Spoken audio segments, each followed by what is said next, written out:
Halo sahabat sosiologi, jumpa lagi dengan Pak Ivan pada video kali ini. Bagaimana kabar kalian hari ini? Pak Ivan berharap kalian selalu diberikan kesehatan dan juga semangat yang tinggi, khususnya untuk memperoleh pengetahuan baru dalam mata pelajaran sosiologi. Kira-kira hari ini kita akan belajar apa ya? Yap, benar sekali. Hari ini kita akan belajar tentang tokoh dan teori sosiologi.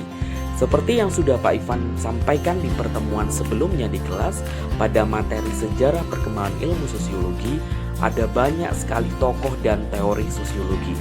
Namun, untuk pertemuan kali ini, Pak Ivan hanya ingin mengenalkan 6 tokoh dan 6 teori sosiologi untuk kalian. Kira-kira apa saja dari ke-6 tokoh dan teori itu? Saksikan terus video ini sampai akhir ya. Nah, berikut adalah ke-6 tokoh dan teori sosiologi yang akan kita pelajari pada pertemuan hari ini. Kita akan mengenal Auguste Comte dengan teori hukum 3 tahapnya. Kita akan mengenal Karl Marx dengan teori kelasnya. Kita juga akan mengenal Max Weber dengan teori tindakan sosialnya. Selain itu, pada masa modern, kita juga akan mengenal Dahrendorf dengan teori konfliknya. Dilanjutkan dengan Chaucer dengan teori konfliknya juga, dan Erving Goffman dengan teori dramaturginya. Tokoh sosiologi yang pertama yang harus saya kenalkan kepada sahabat sosio semua yaitu Auguste Comte dengan teori hukum 3 tahap. Teori ini menyatakan bahwa peradaban manusia terjadi melalui 3 tahapan. Yang pertama, tahap teologis. Tahap ini menekankan pada keyakinan bahwa setiap benda memiliki kekuatan gaib. Sedangkan yang kedua adalah tahap metafisik. Dicirikan mulai muncul konsep abstrak selain kekuatan Tuhan, yaitu alam. Dan yang ketiga adalah tahap positivistik, di mana akal menjadi sumber kebenaran yang utama. Tokoh sosiologi yang kedua yang harus kita kenali adalah Karl Marx, yang terkenal dengan teori kelasnya. Kelas sosial menurut Karl Marx terbagi menjadi 2 dalam konteks produksi, yaitu sekelompok orang pemilik modal atau disebut dengan kelas bourgeois dan sekelompok buruh atau yang disebut dengan kelas proletar. Munculnya teori kelas inilah yang menjadi cikal bakal munculnya teori konflik dan teori alienasi. Tokoh sosiologi yang harus kita kenali selanjutnya adalah Max Weber yang terkenal dengan teori tindakan sosial.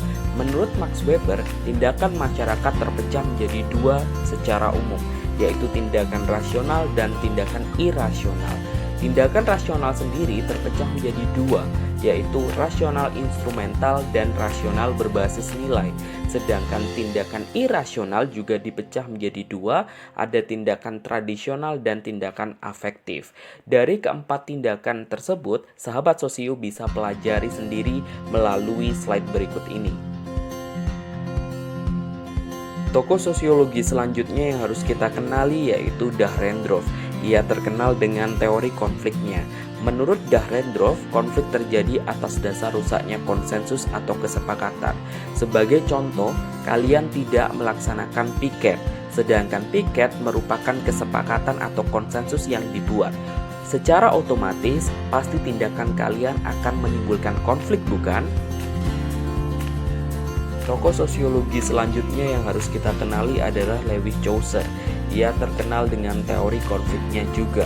Menurut bukunya The Function of Social Conflict, ia membagi konflik menjadi 2 bagian, yaitu ada konflik realistis dan konflik non-realistis. Apa makna dari kedua konflik yang dimaksud? Silahkan pelajari slide di video ini ya. Tokoh sosiologi yang terakhir yang harus kita ketahui adalah Erving Goffman. Tokoh ini mengenalkan kepada kita tentang teori dramaturgi, di mana dia menganalogikan bahwa dunia ini penuh dengan sandiwara. Apa maksud dari perkataan tersebut? Seperti yang kita ketahui bahwa setiap manusia punya peran sosialnya masing-masing, dan kita harus pintar memerankan diri kita di mana kita berada. Itulah yang dimaksud oleh Erving Goffman. Nah, sahabat sosiologi, menarik bukan ketika kita mempelajari teori sosiologi dari ke-6 tokoh di atas?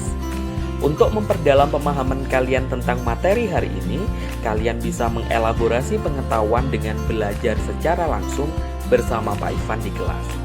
Terima kasih sudah menyaksikan video ini, semoga bermanfaat dan sampai jumpa pada video selanjutnya.